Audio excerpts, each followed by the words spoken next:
One Tarkov tip a day until we hit 2.5K. This PMC has an excellent question. Can you talk about cases like what the junk case can hold, an ammo case, and other ways you can get extra storage? I struggle with my stash. Struggle with your stash. I think this is a issue that every PMC goes through, and no matter what level you are, this is always a problem.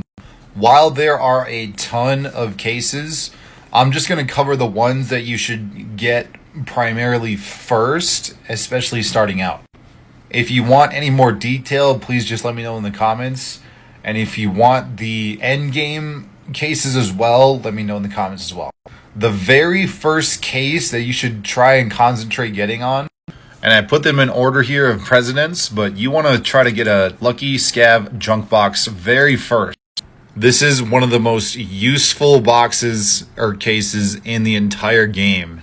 A large storage for storage case for all sorts of different items and goods that you may or may not need for later barters. With the exception of weapons and gears, you can literally put anything in these. You can even put meds. I think you can only put some meds. But this is a must-have. I usually get 2. I think I actually got 3 this wipe. Just saving stuff that are fine and raid that I need later for tasks. The next case you should try to focus on is trying to get a medicine case.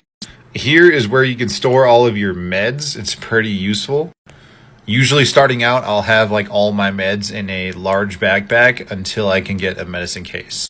You get these pretty early on through tasks as well as trading with therapists. The next one you should try and get is the food storage or the thermal bag. Here is where you can store all of your food items. Especially early on, you are pretty hungry all the time, so you do definitely need a good stockpile of food and water. The next one that I would recommend is an ammo case. Ammo cases are pretty self-explanatory. You pretty much can only put ammo in them, but very, very useful. The next one that I would recommend is a grenade case. This one, like the ammo case, is pretty self-explanatory. Pretty much just puts all your grenades in one place. And finally, the last starting one that I recommend is an items case. This one is you can store cases inside of this one. It's pretty useful. I usually put like all my keys and stuff in here, my money, all my melee stuff, and stuff I didn't want to barter later. Pretty much the smaller version of the thick items case. It's pretty useful.